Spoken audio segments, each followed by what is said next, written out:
This is John from Chicago. 2 days ago I did a video comparing the Eachine E010 to the Furibee F36. In that video I said if you're going to put a FPV camera on them, I would recommend going with the Furibee because the motors are quite a bit stronger, more lift, and it's a gram lighter, so it would be able to take one of the 3-gram cameras or 3.4 gram cameras a little bit better. I didn't have any intention 2 days ago of using that. I ordered a Furibee board, and I had a frame. I ordered a frame from an Inductrix, and I was going to build my own tiny whoop. But when I put it together, the board or the receiver in the board wasn't working right. My controls on my FlySky, there was about a 2-second delay, which made this unflyable. So what I'm going to do is take the camera off of this and put it on my Furibee, so I'll have a little tiny whoop to fly around the house. I could show you how that's done. The first thing to do would be to remove the canopy. There we go. On the Furibee, then I'll take the camera off. I already desoldered it, the leads.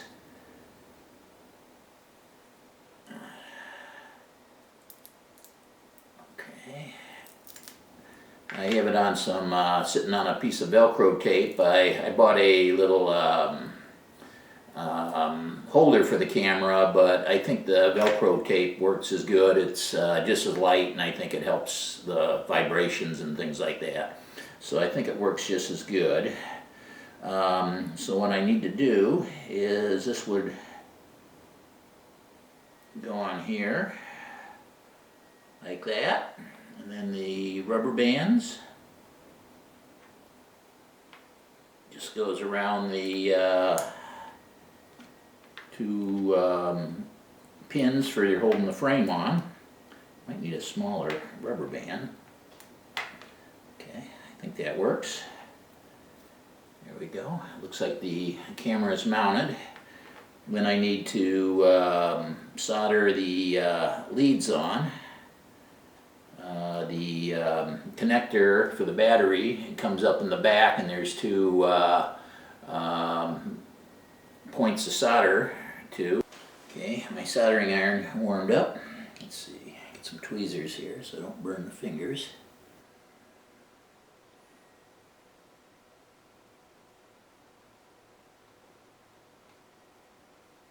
Just touch them real quick.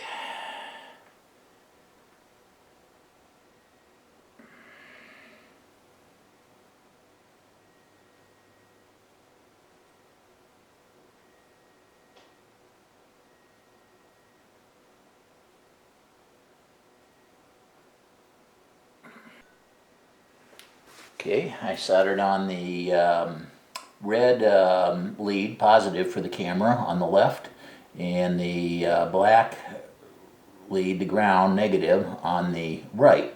The camera is held on by a Velcro, it sits on some Velcro tape, and I have a rubber band going over it to secure it so it doesn't fall off. So we're all set to go. It probably took less than 2 minutes to attach the camera, and I'm set to go fly. A couple modifications. I put a little bit of an extra layer of foam tape underneath the left side of the camera on the right here, because there's a little transistor here, and that makes the camera level. The other little modification I did was the antenna kept on getting hit and bouncing back and forth, and it's just a matter of time before that solder joint fails.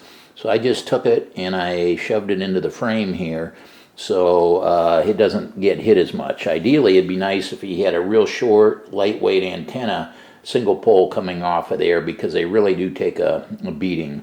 Those antennas hit everything. Here I'm showing a couple minutes of some FPV flying with the Furibee and with the camera. These ducted fans make wonderful starter quads for indoors for practicing FPV flying. They are really lightweight. The Furibee weighed 18 grams and the battery 5 grams for a total of 23 grams. This is about half the weight, at least half the weight than any other of the brush quads that I have. As a result, when it hits things, it doesn't damage them or hurt anyone, and the quad itself holds up real good to crashes and bumps. It just keeps on flying, so there's no parts to repair, time down, and extra cost for that. So it's a good starter quad. Some of the other things are it's fun. Make sure you have a lot of batteries. Each battery, standard battery time gets cut in half than what flying line of sight, so they only last maybe 2.5 minutes each. So get an extra 3-4 batteries so you could fly one after another, so you don't have a half-hour wait between flights. The cost, these are quite economical. The Furibee itself costs about $15, and I bought a camera, one of the lightweight 3.4 gram ones from T-Mart. I got it from the U.S. warehouse for $20, which includes shipping, and you get it in less than a week. I know GearBest also carries these, as well as Banggood and MyRCX, or MyRC Mart. I'll put links to all of these in the description below, so you could order a camera and the quad. The quad I got from Best Gear. It's the best stock one out there for putting the camera on. See, a few things on the flight here.